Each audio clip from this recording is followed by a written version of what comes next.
Delhi liquor scam లో arrest అయిన BRS MLC కవిత bail petition వాయిదా పడింది. ఏప్రిల్ 4వ తేదీకి విచారణను వాయిదా వేసిన రౌజ్ అవెన్యూ కోర్టు కుమారుడి పరీక్షల దృష్ట్యా బెయిల్ ఇవ్వాలని కవిత విజ్ఞప్తి చేశారు.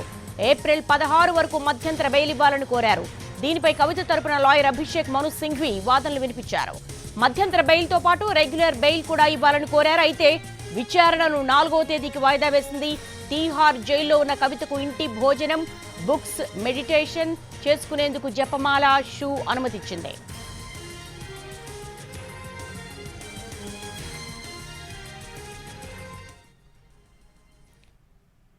ఢిల్లీ లిక్కర్ స్కామ్ లో అరెస్ట్ అయిన బీఆర్ఎస్ ఎమ్మెల్సీ కవిత బెయిల్ పిటిషన్ వాయిదా పడింది. దీనికి సంబంధించి మేజర్ డెవలప్మెంట్స్ ఢిల్లీ నుంచి రాజును అడిగి తెలుసుకుందాం. రాజు, బెయిల్ కి సంబంధించి ఎటువంటి ఆర్గ్యుమెంట్స్ కొనసాగాయి?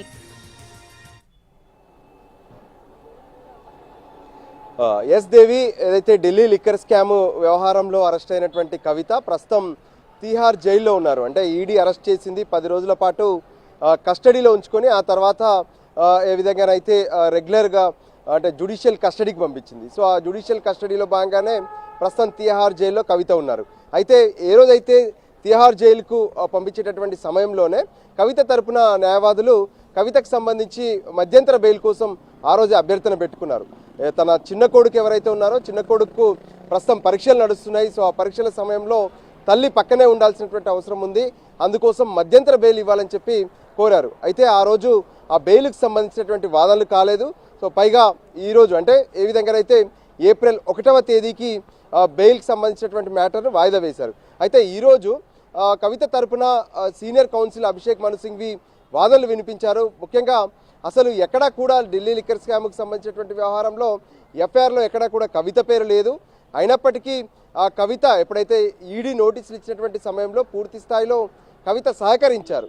సో అనవసరంగా కవితను అరెస్ట్ చేశారు, ఇది కావాలనే కుట్రపూరితంగా వ్యవహరించారనే విషయాన్ని కోర్టు దృష్టికి తీసుకెళ్లారు. అంతేకాదు అరుణ్ రామచంద్ర పిల్లై కావచ్చు, బుచ్చిబాబు కావచ్చు, వీళ్ళు ఇచ్చినటువంటి స్టేట్మెంట్ల ప్రకారమే కవిత పేరు ప్రస్తావిస్తున్నామంటున్నారు. కానీ ఎప్పుడైతే అరుణ్ రామచంద్ర పిల్లై మొదట 9 స్టేట్మెంట్లలో ఎక్కడ కూడా కవిత పేరు ప్రస్తావించలేదు, 10వ స్టేట్మెంట్లో మాత్రమే కవిత పేరు ప్రస్తావించారు. కానీ ఆ తర్వాత తను చెప్పినటువంటి స్టేట్మెంట్లన్నింటినీ కూడా వెనక్కి తీసుకుంటూ ఇదే రౌజ్ అవెన్యూ కోర్టులో రిట్రాక్ట్ పిటిషన్ వేశారు. సో దాన్ని ఖచ్చితంగా పరిగణలోకి తీసుకోవాల్సినటువంటి అవసరం ఉందని చెప్పారు. అయితే మధ్యంతర బెయిల్ పైన ఈ వాదనలు కొనసాగిస్తారా, రెగ్యులర్ బెయిల్ పైన ఈ వాదనలు కొనసాగిస్తారంటే మధ్యంతర బెయిల్ కోసం వాదనలు వినిపిస్తూనే రెగ్యులర్ బెయిల్ను కూడా తాము కోరుతున్నట్లు అభిషేక్ మను సింఘ్వి ఈ సందర్భంగా స్పష్టం చేశారు. అయితే ఈ బెయిల్కి సంబంధించినటువంటి విషయంలో ఈడీ రిప్లై మాత్రం కొంత ఆలస్యమైంది.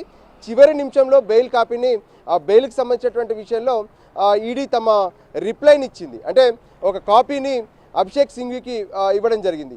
సో దాన్ని మొత్తం కూడా వాళ్ళు స్టడీ చేయాల్సి ఉంటుంది, అందుకోసమే తమకు సమయం కావాలని అడిగారు. అయితే రేపే దీన్ని కంటిన్యూ చేద్దాం అనుకున్నప్పటికీ కూడా అభిషేక్ సింఘ్వికి రేపు కొన్ని ఇతర కోర్టుల్లో వాదనలు ఉన్నటువంటి పరిస్థితుల్లో తను మరో డేట్ అడిగారు.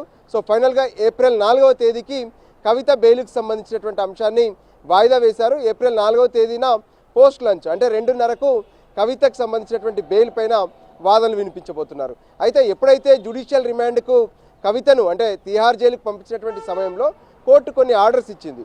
హోమ్ ఫుడ్తో పాటు అంటే కవితకు ఉన్నటువంటి ఆరోగ్య సమస్యలు కావచ్చు, మిగతా కొన్ని ఇష్యూస్ను ఖచ్చితంగా పరిగణలోకి తీసుకొని కవితకు హోమ్ ఫుడ్, దాంతోపాటు వాకింగ్ చేసుకునేందుకు షూ, మరో పక్క చదువుకోవడానికి బుక్స్, ఇంకో పక్క ఏదైతే జపమాల ఇవ్వాలని చెప్పి ఆ రోజు ఆర్డర్ ఇచ్చారు.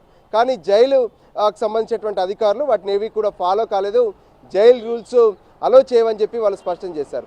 దాంతో మరొక పిటిషన్ను రౌజ్ అవెన్యూ కోర్టులో కవిత తరపున వేశారు. దానికి అనుగుణంగా ఈరోజు మళ్ళీ ఆ పిటిషన్ అంటే రాజు గతంలోనే ఈ లిక్కర్ స్కామ్ కు సంబంధించి మనీష్ సిసోడియాను అరెస్ట్ చేసినప్పుడు ఆయన భార్యకు బాలేదు, ఆమె హాస్పిటలైజ్ ఉన్నారు, బెడ్ రిడన్ అని ఆయన అప్పీల్ చేసుకున్నప్పటికీ కూడా కోర్టు కన్సిడర్ చేయలేదు.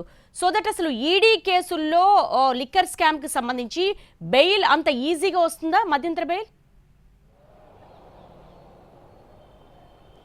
ఎస్, ఇప్పటి వరకు ఎవరైతే అంటే ఢిల్లీ లిక్కర్ కేసులో అరెస్ట్ అయినటువంటి వాళ్ళకి ఎవరికి కూడా మధ్యంతర బెయిల్ ఇచ్చినటువంటి దాఖలాలు కనిపించలేదు దేవి.